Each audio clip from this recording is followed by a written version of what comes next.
ഇന്ന് നമുക്ക് നോക്കാം, നിങ്ങളുടെ പേഴ്സൺ നിങ്ങളുമായിട്ട് ഒന്നുകിൽ നോ കോണ്ടാക്റ്റിലാണ്, അല്ലെങ്കിൽ ലെസ് കോണ്ടാക്റ്റിലായിരിക്കും. അതായത് നിങ്ങൾ റെഗുലറായിട്ട് തമ്മിൽ കാണുന്നില്ല, നിങ്ങളുടെ ചിലപ്പോൾ അൺഎക്സ്പ്രസ്ഡ് ഫീലിങ്സും ആയിരിക്കും. അങ്ങനെയുള്ള സിറ്റുവേഷനിൽ നിങ്ങളുടെ പേഴ്സൻ്റെ കറൻറ്റ് ഫീലിങ്സ് നിങ്ങൾക്കായിട്ട് എന്താണ് എന്ന് നമുക്ക് നോക്കാം. ഷഫിൾഡ് കാർഡ്സ് ആണ് കേട്ടോ.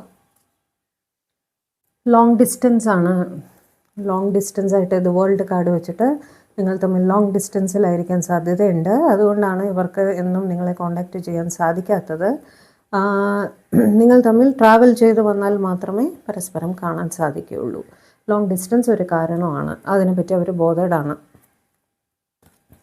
നിങ്ങളുമായിട്ടൊരു ബാലൻസിലെത്തണം. ടെമ്പറൻസ് കാർഡ് വെച്ചിട്ട് നിങ്ങളുമായിട്ടൊരു ബാലൻസിലെത്തണം, ഹീല് ചെയ്യണം നിങ്ങളുടെ റിലേഷൻഷിപ്പ്, ഇമോഷണൽ സ്റ്റെബിലിറ്റി അവർക്ക് വേണം എന്നൊക്കെ അവർ ആലോചിക്കുന്നുണ്ട്. നിങ്ങളുടെ സ്നേഹം തന്നെയാണ്. നിങ്ങളെ പ്രതി അവർ ഹൈലി അട്രാക്റ്റഡ് ആണ്. കാരണം എംപ്രസിൻ്റെ എനർജിയിലാണ് അവർ നിങ്ങളെ കാണുന്നത്. നിങ്ങൾ സ്ത്രീ ആയാലും പുരുഷനായാലും ഇത് വാലിഡാണ്. അതായത് നിങ്ങൾക്ക് റീപ്ലേസ്മെൻ്റ് ആയിട്ട് അവരുടെ ലൈഫിൽ അവർക്ക് യാതൊന്നുമില്ല, ആരുമില്ല എന്നുള്ളൊരു സിറ്റുവേഷനാണ്. നിങ്ങളെ പ്രതി അവർ ഹൈലി ഇംപ്രസ്ഡ് ആണ്. നിങ്ങളുടെ സൗന്ദര്യമായാലും നിങ്ങളെ തന്നെ ക്യാരി ചെയ്യുന്ന രീതി ആയാലും നിങ്ങൾ അവർക്ക് കൊടുക്കുന്ന കെയർ ആയാലും അവർ വളരെയധികം അട്രാക്റ്റഡ് ആണ്. നിങ്ങളുമായി ഒരു റീയൂണിയൻ അവർ വളരെയധികം ആഗ്രഹിക്കുന്നുണ്ട്. മ്യൂച്വൽ ലവ് തന്നെയാണ് അവിടെ, യാതൊരു സംശയവുമില്ല. റീയൂണിയൻ്റെ കാർഡാണ് വന്നിരിക്കുന്നത്.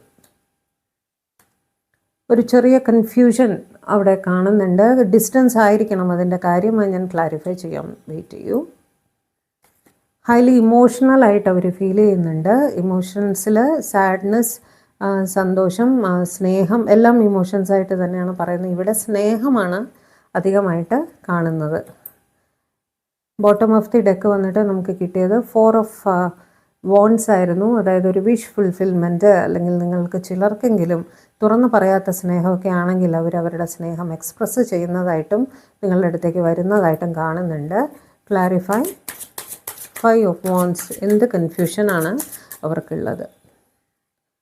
ചിലർക്കെങ്കിലും ഡിസ്റ്റൻസ് ഒരു വലിയ പ്രശ്നമാണ്. അവിടെ ഒരു തേർഡ് പാർട്ടി സിറ്റുവേഷനും കാണുന്നുണ്ട്. തേർഡ് പാർട്ടി എന്ന് പറയുമ്പോൾ ഇവരുടെ പാരൻസ് ആവാം, അല്ലെങ്കിൽ ഇവരുടെ ജോലി ആവാം, അല്ലെങ്കിൽ ഇവരുടെ സ്പൗസ് ആവാം കേട്ടോ.